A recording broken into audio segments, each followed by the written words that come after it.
හොඳයි සියලු දෙනාට තෙරුවන් සරණයි. ඒ වගේම සුබ නව වසරක් වේවා කියලා ප්‍රථමයෙන්ම ප්‍රාර්ථනා කරනවා. අදත් අපි අපේ සංස්කෘත පන්තිය පටන් ගන්න තමයි සූදානම් වෙන්නේ.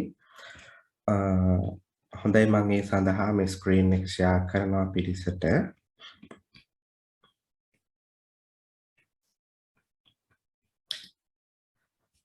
ඔව් මම හිතන හැමෝටම පේනවා ඇති කියලා. අද අපිට කරන්න තියෙන්නේ පස්වෙනි පාඩම. පස්වෙනි පාඩම ඒ කියන්නේ සංස්කෘත බෙන්දි අකුරු සහ සංස්කෘත ඉලක්කම් ලිවීම කියන පාඩම තමයි මේ පාඩමේදී අපි ආවරණය කරන්න බලාපොරොත්තු වෙන්නේ. අපි එහෙනම් පාඩම් පටන් ගමු. පස්වෙනි පාඩම පංචමක් පාඨ බෙන්දි අකුරු හා සංස්කෘත ඉලක්කම්. පහත සඳහන් වන්නේ සංස්කෘත භාෂාවේ අකුරු එකිනෙකට බෙදෙන ආකාරයයි. අකුරු දෙකක් එකට බැඳෙන විට සමහර තැනක මුල් අකුරේ හැඩය තරමක් වෙනස් වෙනවා. ගච්ඡති යන වචනය හැදෙන විට අල්ප ප්‍රාණ හල් ඡයන්න මහ ප්‍රාණ ඡයන්නත් යන අකුරු දෙක බැඳෙන අයුරු බලන්න.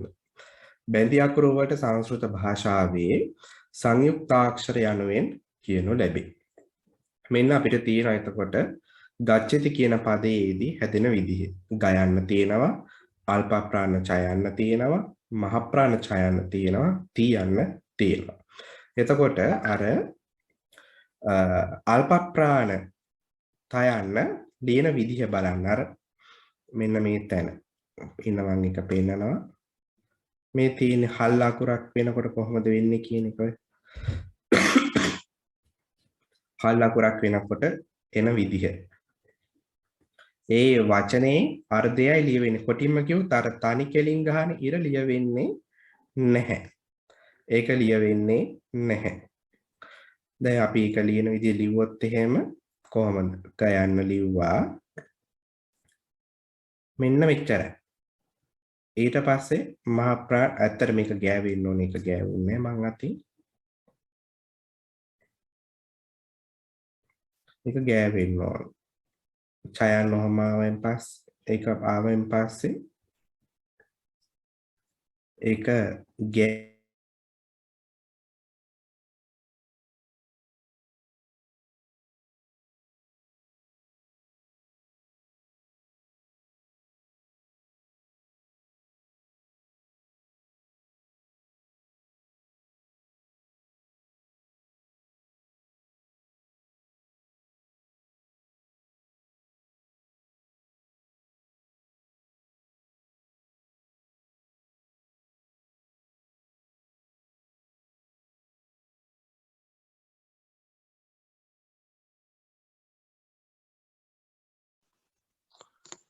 තෙරුවන් සරණයි ස්වාමීන් වහන්සේ. ඇහෙන්නේ නැතුව ගියා ස්වාමීන් වහන්සේ.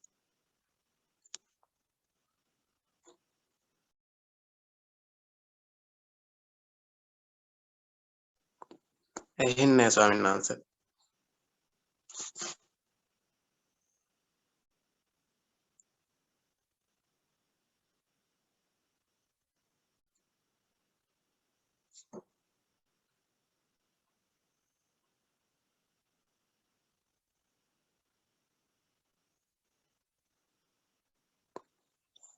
තෙරුවන් සරණ ස්වාමීන් වහන්සේ. දැන් අපිට ඇහෙන්නේ නැහැ ස්වාමීන් වහන්සේ.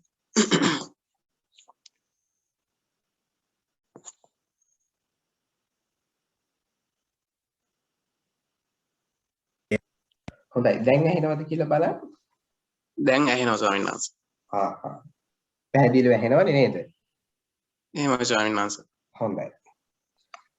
හරි. එතකොට මම දැන් විස්තර කර හිටියේ මෙන්න මේ හල් අකුර ලියනකොට හල් ඡයන්න ලියනකොට මේකේ මෙන්න මේ කෑල්ල විතරයි ලියවෙන්නේ. තනි මෙහෙම ගහන ඉරේ මෙන්න මෙහෙම ගහන ඉර එන්නේ නැහැ. ඒ වෙනුවට ඊළඟට අකුරු තියෙන අකුර බන්ධනය කිරීමයි සිද්ධ වෙන්නේ. ඒකෙදි ගච්ඡති කියන එක. දැන් බලන්න ඒක එක විදිහක්. ඊට පස්සේ තව විදිහක් තියෙනවා තිෂ්ඨති කියන පදේ. එතකොට බලන්න මෙතන මේ බැඳිලා තියෙන්නේ හරහට.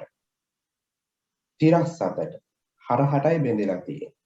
තිෂ්ඨති කියන එක ගත්තොත් තිෂ්ඨති කියන එක ගත්තොත් ඒත් අර විදිහටම තමයි ශයන්න ලියලා ඒක ඉර ගහන්නේ නැහැ. පල්ලෙහාට එන ඉර එන්නේ නැහැ.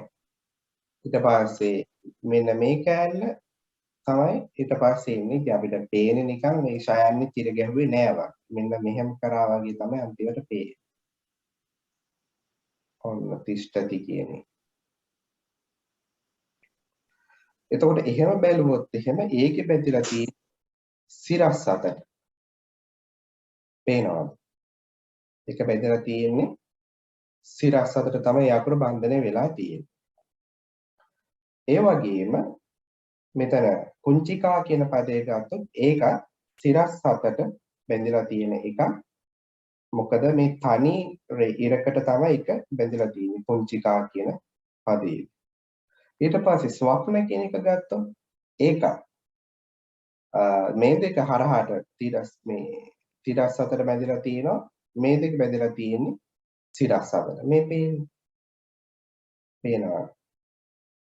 ඒතර බැඳීම් ආකාර වෙනස් වෙනවා. මේවා අපි ඉගෙනගෙන තමයි ඒව තේරුම් ගන්න තියෙන වෙන ක්‍රමයක් අපිට නැහැ. ඉතින් භාෂාවේ තියෙන හැඩයක් මේ හැඩය එහෙමම දැනගන්න එක තමයි අපිට කරන්න තියෙන්නේ. සමහර අකුරු එකතු වීමේදී අකුරේ ස්වරූපය වෙනස් වෙයි. පහත දැක්වෙන වචන දෙස හොඳින් බලන්න. මේ බලන්න. වෘයන්න, හල් කයන්න, මූර්ධජ ශයන්න. දන්තජ ශයන්න නෙමෙයි මූර්ධජ ශයන්න. අපි කියන්නේ පළමු ශයන්න කිය. ඒක. එතකොට ඒක බැඳෙනකොට මේ දෙක එකතු වුණායින් පස්සේ එන්නේ වෙනමම අකුරක්. මේකයි මේ දෙක එකතු වුණාම එන්නේ වෙනමම අකුරක්. ඒ අකුර ලියන්නේ කොහොමද?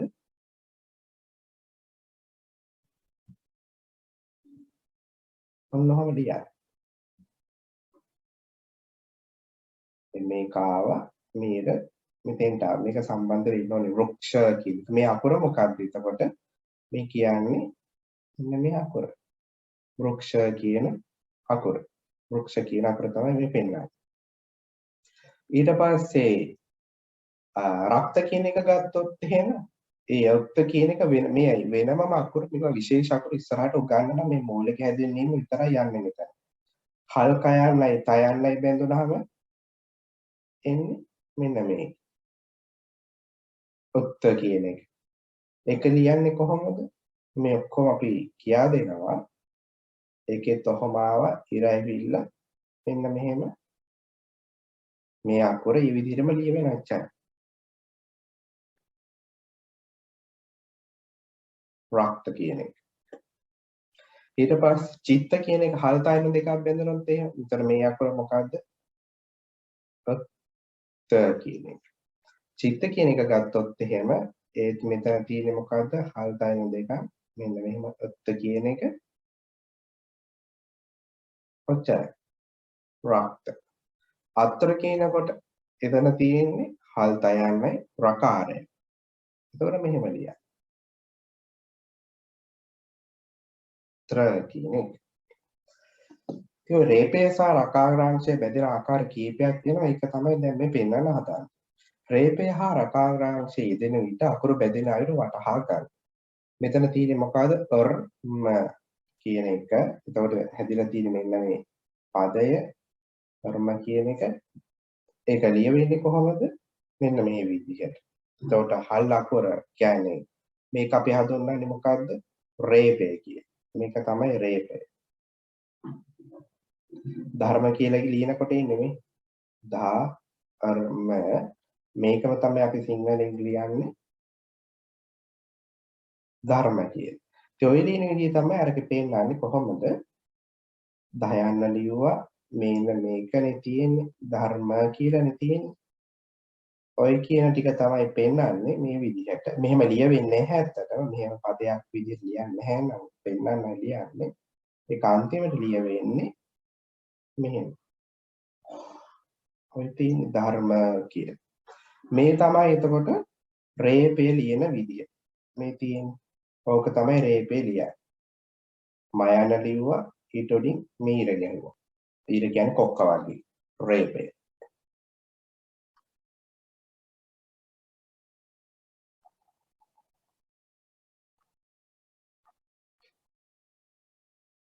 ඊට පස්සේ අපි බැලුවොත් එහෙම ඒ රේපයම තව එකක් තමයි මෙතන තියෙන්නේ වර්ණ කියන පදේ ලියලා තියෙන්නේ.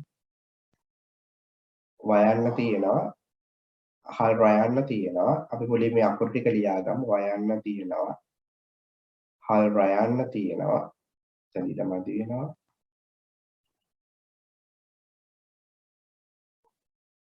වයන්න තියෙනවා,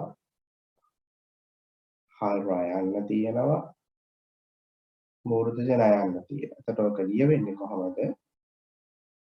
වයන්න ලියුවා, රේපේන්නේ අන්තිමට අන්තිම අකුර ස්වරයා තියෙන අකුර උඩින්. අන්තිමට ස්වරය තියෙන්නේ දැන් රයන්නට පස්සේ ස්වරය තියෙන්නේ මේ නකාරයේනේ. ඒ නිසා නකාරයට උඩින් තමයි රේපය වැටෙන්නේ. අපි කියමුකෝ නකාරය උඩක් නැහැ කියලා. උදාහරණයක් විදිහට කොහොමද පදයක් ගත්තොත් එහෙම කාර්ස්නය කියන පදේ ගත්තොත් එහෙම කාර්ස්නය කියන එක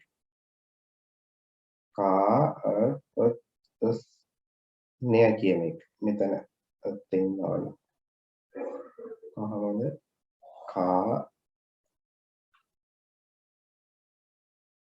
ස්නේහ කියන පදේ ගත්තොත් එහෙම මුලින්ම තියෙන මොකද්ද කායන් ඊට පස්සේ අන්තිම අකුර උඩින් එන්න ඕනේ එතකොට කාර් ලියන්නේ නැහැ ඔත් ලිව්වා ඔස් ලිව්වා ඔන් ලියලා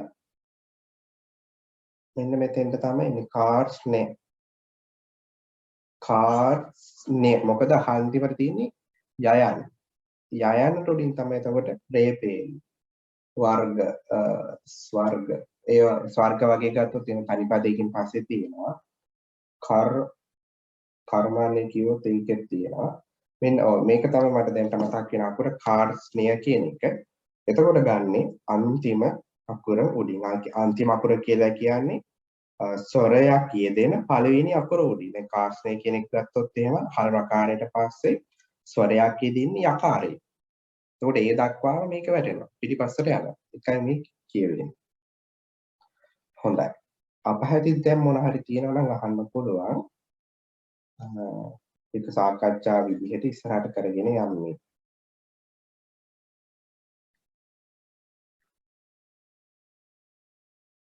ඊට පස්සේ ඔන්න අපිට තියෙනවා අකුරු ඊට පස්සේ අපි රේපේ ගැන කතා කරේ ඊට පස්සේ කතා කරන්නේ ප්‍රකාරාංශ ගැන ප්‍රකාරාංශය කියලා කියන්නේ අපි උදාහරණ දැන් මේ තියෙන උදාහරණයක් ගමුකෝ වක්‍ර කියලානේ කියන්නේ වයන්න තියෙනවා ප්‍රයන්න තියෙනවා මෙන්න මේකට තමයි ප්‍රකාරාංශය කියලා කියන්නේ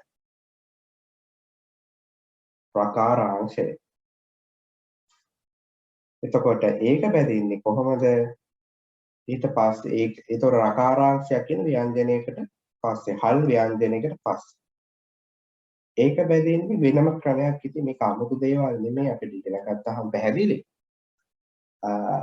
වයන්න ලිව්වා කයන්න ලිව්වා මෙන්න මේක තමයි හැම වෙලෙම එන්නේ වක්‍ර ඊළඟට ගත්තොත් එන්නේ තියෙන විප්‍ර කියන එක විප්‍රනේ තියෙන පදේ ඒක ලියන්නේ කොහොමද වියන්න ලිව්වා ප්‍රයන්න ලිව්වා විප්‍ර කියලා ඒක ලියවෙනවා මේක ඉතින් මූලිකම වශයෙන් තමයි අපිට මේ ටික කියා දෙන්නේ ඉස්සරහට මීට වඩා බෙන්දි අකුරු වෙනස් අකුරු ටිකක් ගොඩාක් අපිට උගන්වනවා දැන් අපි බලමු මේවා එකින් එකට මම හිතනවා හැමෝම ළඟ පොත තියෙනවා ඇති කියලා මොකද ඊළඟ එක ලියන්න නම් අපිට ස්ක්‍රීන් එක මාරු කරන්න වෙනවා මොකද එතන ස්ක්‍රීන් එකේ පේනවාට පේන්නේ නැති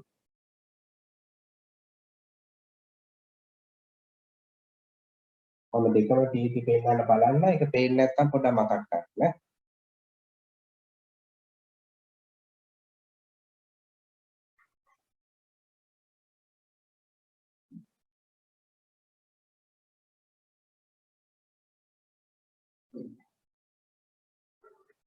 ඈ පාඩම්.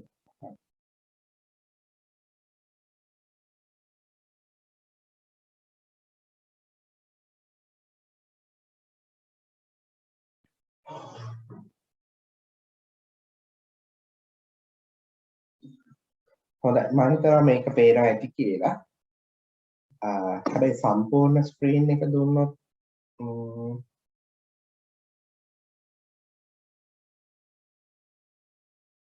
screen 1 screen 2 හොඳයි මම හිතනවා දැන් මේ දෙකම පේනවා ඇති කියලා මේ අයට.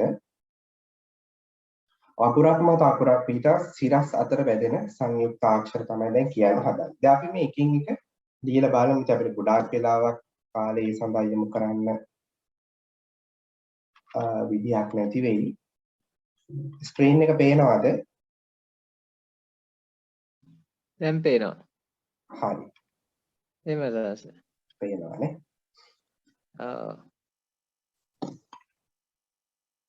හරි. අපි මේක බලමු පළවෙනි එක. ඔක්ක එක කොහොමද ලියන්නේ?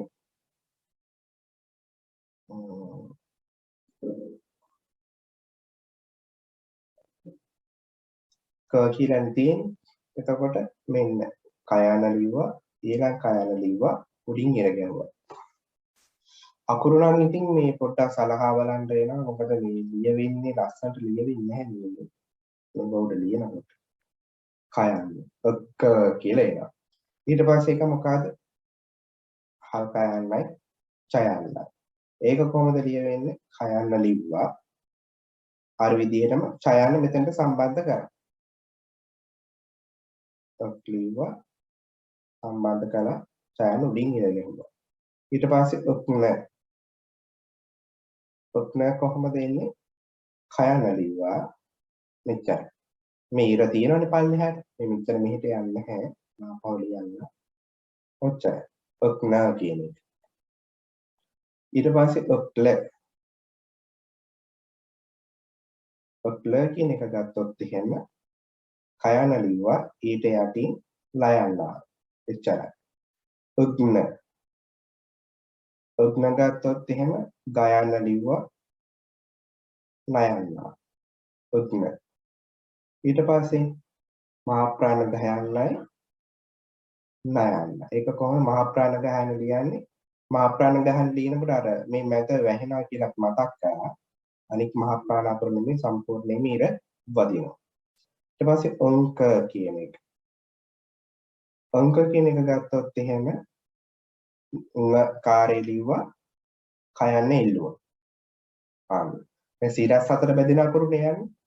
දැන් මේකේ සිරස් තිරස් කියලා දාලා තියෙන හින්දා මේ කයන්නේ ඔක්කොම බෙහෙත ටික මෙතෙන්ට වැටෙන්නේ. කයන්නට අදාළ සිරස් අකුරු ටික තමයි මේ වැටෙන්නේ. සිරස් අකුරු ටික ඊට පස්සේ තියෙන්නේ. ඒ ටික අපි ඉස්සරහා ඊළඟ පිටුවේ තියෙන අපි එක ඉගෙන ගන්න පුළුවන්.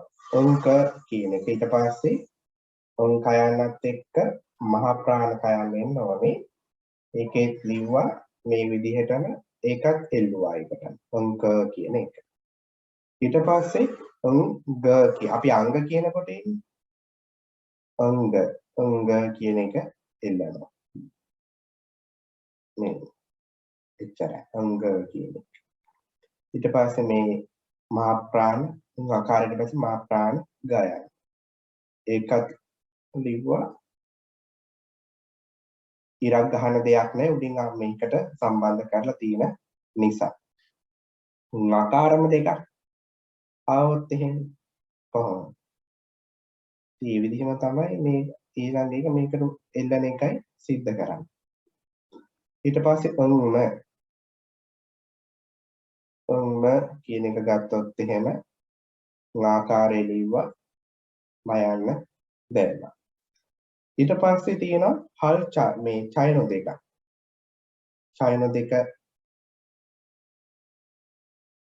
චයන දෙක තියෙනවා. කොහොමද චයන දෙක ඉන්න ඔන්න වැරදුවා. චයන දෙක ඉන්නන්නේ කොහොමද? සිරස් අතර තමයි එක බෙදෙන්නේ. තිරස් අතර නෙමෙයි සිරස් අතර. මෙන්න මෙහෙම චයන්න කියන්නේ. ච කියන එක එන්නේ කොහොමද? ඊට පස්සේ මොකක්ද තියෙන්නේ? පංච.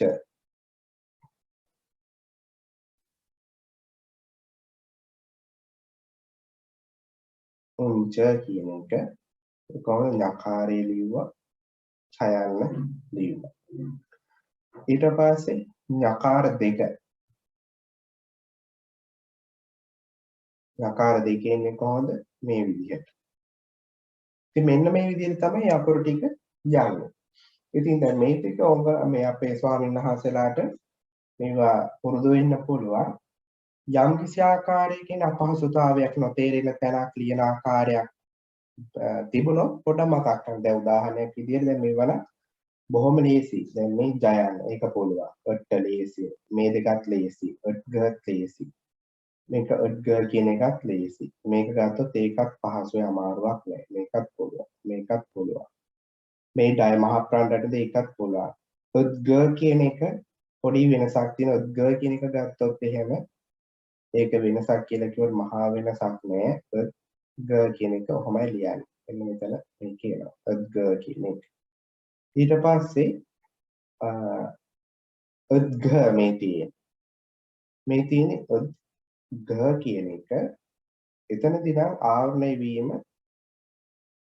සිත වෙන්න ඕනේ. මොකද දකාට බැඳිච්ච ග කාර්යය තමයි තියෙන්නේ. ඒක ආවරණය වෙන්න ඕනේ මෙන්න මෙතන. එහෙම බැරි වුණොත් එහෙම ඊළඟ තියෙන අකුරත් බලමු. දැන් ඔද්ද කියන එක පුළුවන්. ඒකත් අපි ලිව්වොත් එහෙම ඔද්ද කියන එක ලියවෙන්නේ කොහොමද? හොයන්න. මේකම ලියලා ආපහු අන්න එතන පැටලක් ඔන්න ඔහම එන්නේ. මේ ගැටේ එන්න කලින් මේ කියනවා. උද්ධ කියන එක. දැන් බුද්ධ කියන එකයි මේකේ වෙනස දැනගන්න. උද්ධ. ඒක කොහොමද එන්නේ? ඒ දයන්න තමයි හැබැයි මෙතන කට ඇරිලා. මෙන්න කට ඇරිලා. දැන් අපි නිකන් ගයන්න ලිව්වත් නිකන් ගයන්න ලියන්නේ කොහොමනේ අපි? කට වහලානේ. මේ සම්පූර්ණ මෙතන වැහිලානේ. මහා ප්‍රාණදායන ලියන්නේ උනාට කට ඇරලානේ මේ විදිහට. ඉතින් ඒ වෙනස තමයි මේ තියෙන්නේ. උද්ධ උද්ඝ කියන එක. ඊට පස්සේ උද්ම ලියන්න ලේසි. උද්බ ලියා ගන්නත් පුළුවන් මෙතන තියෙන එක. උද්බ ලියා ගන්නත් පුළුවන්. උද්බ කියන එක අවසරයි ස්වාමීන් වහන්සේ. ඔව් කියන්න. ද කියනකොට අර මහ ප්‍රාණ දයන්නේ යටට ඉරක් එනවද ස්වාමීන් වහන්සේ? කොතනද? ද කියනකොට දයන්නයි මහ ප්‍රාණ දයන්නයි ඔය එතන තියෙන එකේ ඉරක් එන්නේ පල්ලෙහා. නැහැ. නෑ ඇත්තටම ඉරක් එන්නේ නැහැ. මේ ඒ ඉර වෙනුවට තමයි මෙන්න මේ කෑල්ල ඉන්නේ. අර දයන්නේ තියෙන කෑල්ල. මෙන්න මේ කෑල්ල. එහෙමයි ස්වාමීන් වහන්සේ. මෙන්න මේ කෑල්ල තියෙන ඔන්න ඕකට තමයි බැදෙන්නේ. ඕක ගිහිල්ලා. උද්ධ කියන. එහෙමයි ස්වාමීන්. 아무ත අර අපි මමලා ලීලා පුරුදු වෙලා තියෙන මෙන්න මේ විදියට විතර මම ලියනකොට ඒ කියනවා ඇත්තට. හොඳයි ඒක මතක් කරපු එක. මේ දැන් අපි මොකේද ගයන්න බැන්දේ. ගයන්න බැද්දාමත් අපිට ඉරක් ආවේ නෑනේ. මේ කාවාම ඔහොමනේ ආවේ නේද? එහෙමයි ස්වාමීන්. ආන්නේ ඒක මෙන්න මෙතනින් ආවරණය වෙනවා. හොඳයි අපේ ස්වාමීන් වහන්සේ මතක් කරපු එක. මම අර ලියන මේ පිළිවෙත ලියාගෙන ගිහලා එහෙම ලිව්වා. මෙන්න මෙහෙමයි ඒක ඉන්නේ. ඉරක් කියන එකක් මේ දයන්නේ තියෙන ඉර එන්නේ නැහැ මෙතන. අර අල්ප ප්‍රාණ දයන්නේ තියෙනවානේ මෙන්න මේ ගැටි. ඕක තමයි උතෙන්ට සම්බන්ධ වෙන්නේ. බුද්ධ කියන එක. හැබැයි අන්තිමට බැලුවාම නිකන් ඒක ඉර වගේ තමයි පේන්නේ. හරි නේද? ඒක. හොඳයි. අපි උද්භ කියන එක ගත්තොත් එහෙම ඔන්න ඒක ලියවන්නේ උද්භ කියන එක ගත්තොත් ඒත් අර විදිහටම තමයි දයන්න මේකේ අයිකෙත් අර කියන විදිහටම ඉර එන්නේ නැහැ. මේක ගිහිල්ලා මේකට සම්බන්ධ වෙලා මෙන්න මේක පොඩ ඇරිලා තියෙන්න ඕනේ. මොකද මහ ප්‍රාණ භයන්නේ මෙතන කට ඇරිලා තියෙන හින්දා උද්භ කියන එක. ඊට පස්සේ උද්ව ඒ අනිත් ඉර තියෙන හැම එකක්ම එහෙමයි අපේ ස්වාමීන් වහන්සේලා ඒක අපේ කවුද ධම්මාරාම සාංශ මතක් කරේ නැත්නම් ඒක වරදිනවා. අපේ ස්වාමීන් වහන්සේලා මතකේ තියාගන්න ඕනේ මේ ඒ ඉර කියන එක දයන්නෙන් එන එකක් නිසා මේ මහා ප්‍රාණ දයන්නේ තියෙන ඒවා නෙමෙයි කල්ප ප්‍රාණ දයන්නේ මෙන්න මේ ඉර තමයි සම්බන්ධ වෙන්නේ. උද්භ උද්ව කියන එක ගත්තොත් උද්ව කියන එක ගත්තොත් ඒත් එහෙමම තමයි. මේක ආව මේක මෙතෙන්ට සම්බන්ධ වුණා. උද්ව ද්විතීය කියලා එහෙම කියන්නේ. හැබැයි සමහරක් අය ඔක ලියන්න පුරුදු වෙලා තියෙන මේ විදිහට. ඒක ලොකුවට වෙනසක් පේන්නේ මෙන්න මේ ඉරත් ඒක කන්ටිනියු වෙන හින්දා කොහොම හරි ඉතින් මේ හැඩේ රූපේ නවන හරි ඉර ගහන්න එක අත්‍යවශ්‍ය නැහැ. මේ දයන්නේ තියෙන ඉරෙන් තමයි එන්න තරම් ගැටෙන් එන ඉරෙන් තමයි මේක ආවරණය වෙන්නේ. උද්න කියන එක ලේසිනේ. උද්න කියන එක අපිට හරිම පහසුයි. ඔන්න කියන එකත් හරිම ලේසි. නමුත් ලියලා තියෙන ආකාරය ටිකක් දැනගන්න ඕනේ. ඔන්න කියන එක ගත්තොත් එහෙම නකාර දෙකක් තියෙනවා. ඔක කොහොම ඔන්න ඔහොමත් ලියනවා. මෙන්න මේක තමයි හරි කරන්නේ. ඔන්න නකාර දෙකක් කියන එක. ඔන්න කියන එක. උත්ත කියන එක ඒකත් ලේසි. පොඩ්ඩක් ඉන්න මේ කම කරගෙන ඉන්න.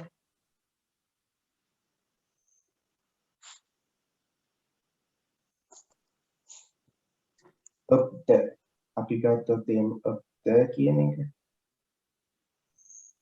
ඒක සිරස් අතර බැඳෙන්නේ. ඒ කියන ඔන්න ඔහොම. ඒ කියන උත්ත කියන එක. උප්න කියන එකත් ලේසි. ඒ විදිහටම තමයි මේ ඔක්කොම ටිකනේ උප්ල උබ්බ කියන එකත් එහෙමම තමයි. බයිම දෙකක් එකට බෙදෙනකොට සිරස් අතර බැඳෙන්නේ තීර දෙක ගන්න ඕනේ. උබ්බ කියන එක මේකත් ලේසි. එතකොට උබ්න කියන එකත් ඒ විදිහටමයි. උබ්න කියන එකත් ඒත් වෙනසක්ම නැහැ. අර විදිහම තමයි. මේකාව නයන්න මෙතෙන්ට සම්බන්ධ වුණා එච්චරයි. උබ්න ඔන්න ඒක තමයි මේ තියෙන්නේ. ඔම්න කියන එක ඒ විදිහටම තමයි ගන්න තියෙන්නේ. මකාරය ලිව්වා ඊට ඔම්න කියන එක. ඊට පස්සේ ඒ විදිහටම තමයි ඔම්ල කියන ඒවා යන්නේ. මේවත් පහසුයි. බැරි වෙලාව තේරෙන්නේ නැති තැනක් තිබ්බොත් අපහැදිලි තැනක් තිබ්බොත් මතක් කරගන්න. මෙන්න මෙතන විශේෂයි. මෙතන මොකක්ද තියෙන්නේ? ස්ච කියන එක. ස්ච කියන එක කොහොමද එයිද මේ ඡයන්නේ? ඕම් ඔච්චරයි ලියවෙන්නේ. මේක තමයි හල් ඡයන. ඊට පස්සේ ඡයන. ඊරාව ස්ච. කොහොමද මේ කියලා මේක ආවා. පස්සේ ඡයන ලියන. ස්ච. උෂ්ණ කියන එකත් එහෙමම තමයි. උෂ්ණ කියන එක ගත්තොත් එහෙම ඡයන ආවා. ඊරාව උෂ්ණ. උෂ්ණ. උෂ්ව අශ්ව කියලා කියන්නේ අශ්ව ഘോഷ. උෂ්ව කියන එක ගත්තොත් මේක ඒ විදිහටම තමයි ශ්ව කියලා එන්නේ. ශ්ව. මේක ඉතින් බොහෝ වෙලාවට මම දැකලා තියෙනවා මෙන්න මෙහෙම ලිය වෙනවා අශ්ව කියලා. ඉතින් අපේ පොතේ අපිට දැනුම් ගන්නවානේ මේක. මේ විදිහට අශ්ව උෂ් හල්ෂයන්ට බැඳි වයන්. වයන් සම්පූර්ණයි. වයන්නේ කිසිම දෙයක් අඩු කරන්නේ නැහැ. එතකොට ශ්ව කියන එකත් හරි. ශ්ල කියන්නේ තේ විදිහටම කිසිම වෙනසක් වෙන්නේ නැහැ. ශ්ට කියන එකත් ඒ විදිහටමයි. ශ්ඨ කිව්වත් ඒක ස්න. ඒකත් අපි දන්නවා අලියර නමුත් අර ආගන්තුකින්ද අපි ඒක උන්වහන්සේ කියා දෙනවා. සයන ලිව්වා කියලා දැන් මෙච්චර. ස්න. ස්න කියනවා. හන අල් හයන්නයි නයන්නයි. අන්න එතකොට මේ හයන්න ඇතුලේ තමයි ඔක්කොම ටික වැටෙන්නේ. මෙන්න මේ ඇතුලේ අන්න. ඔය තියෙන ඒකාසේ තමයි මේක වැටෙන්නේ. ආපහු ගත්තොත් එහෙම ඒක හරියට ලියන්නේ නැහැ. ටිකක් ඒක ලොකුවට ලියන්න පේන්නේ නැති හින්දා මෙහෙම හයන්න ගත්තොත් මෙන්න මේක තමයි ඔය තියෙන්නේ. න කියන එක. ඒ හයන්නේ තියෙන ඇතුලේ තියෙන කෑල්ලටම තමයි මේක බැදෙන්නේ. ඊට පස්සේ මූර්ධ ජන යන්න ගත්තොත් මේකට බැඳිච්ච. ඒක ඇවිල්ලා මේ ඇතුලින්ම තමයි බැඳෙන්නේ කෑල්ල. එක කෑල්ලයි එන්නේ.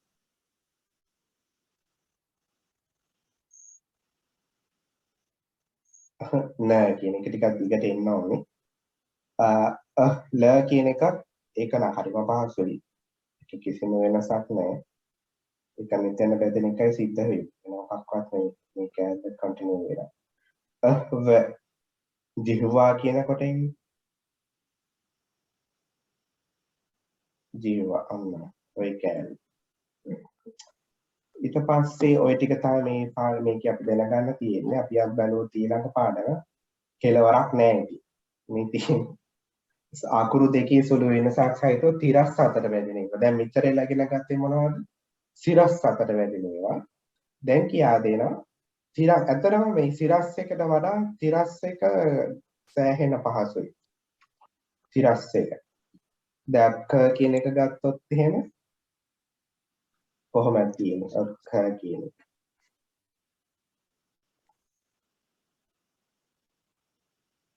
ක කියන එකනේ තියෙන්නේ. කයන ලියවා. කයන සම්පූර්ණයෙන් ලිය වෙන්නේ නැහැ.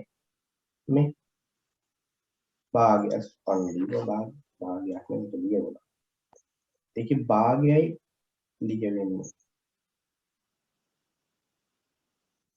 ඔච්චරයි. ඊට පස්සේ මහ ප්‍රාණකයන් ලියන. ඒක ලියනවා.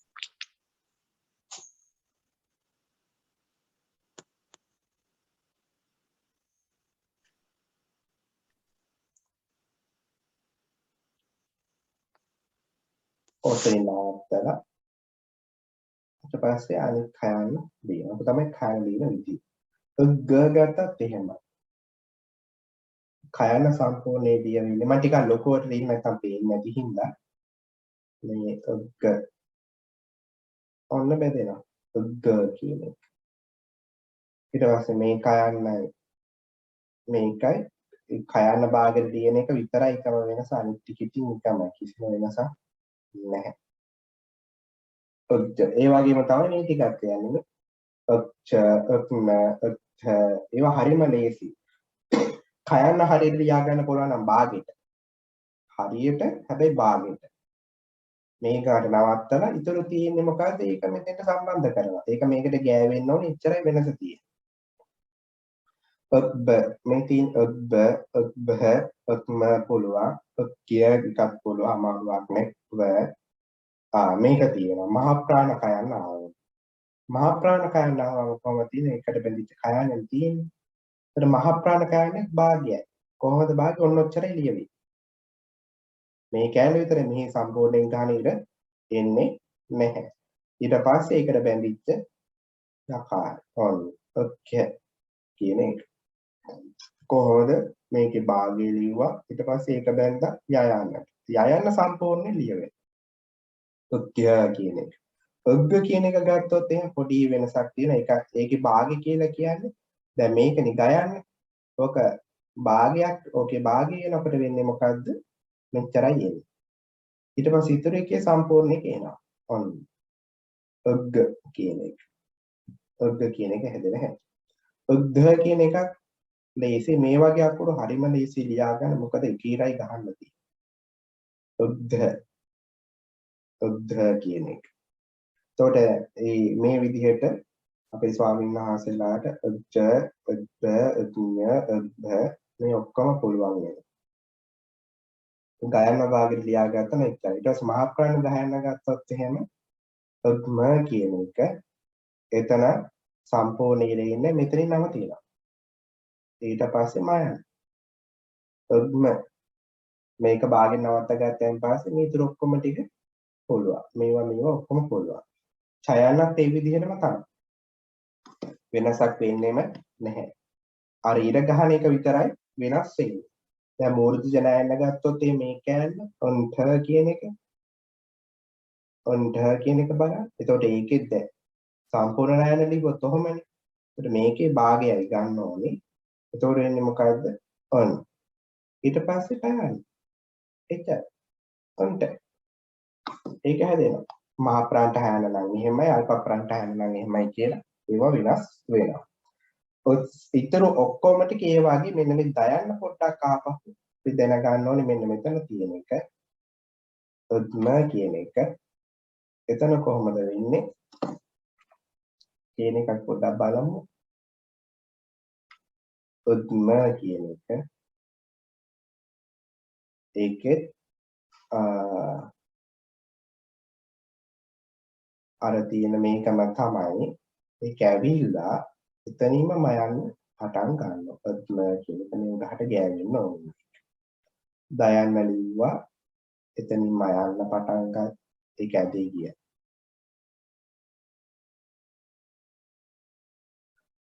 මෙහෙම ඇදේ යන්න බෑ ඒක කෙලින් එනවනේ මාක ලියනකොට ඇද වෙනවා.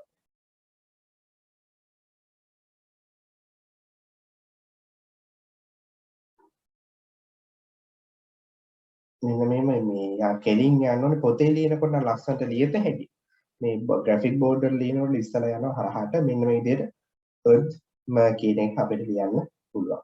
උද්දේ කියන එකත් එහෙමයි. දැන් උද්දේ කියන එක ගත්තොත් එහෙම ඒක ලියවෙන්නේ කොහොමද? දයන්න ඒකට බැඳිච්ච යයන්න තමයි එන්නේ. ඉතින් ඕක අපි වේගෙන් ලියනකොට ඔන්න ඔක තමයි ලියවෙන්නේ. උද්දේ කියන එක. සිද්ධිය වෙන්නේ දයන්න සහ ඒකට බැඳිච්ච යයන්න කියන එක වෙන්නේ. නමුත් අපි වේගෙන් ලියවෙනකොට ඕක මෙන්න මෙහෙමයි ලියවෙන්නේ. කිසිම වැරද්දක් නැහැ. එහෙම ලිව්වට. උද්ම කියන එකත් ඉතින් ඒ විදිහම තමයි කිසිම අපහසුයක් නැහැ. තේරෙන්නේ නැති තැනක් තිබුණොත් අපිට මතක් කරන්න. ඊට පස්සේ අමාරු තැනකට ගිහිල්ලා අපිට ලැබෙන්නේ මෙන්න මේක හම්ම කියන එක. හල්ම බ්‍රහ්ම කියනකොට එහෙම එන්නේ.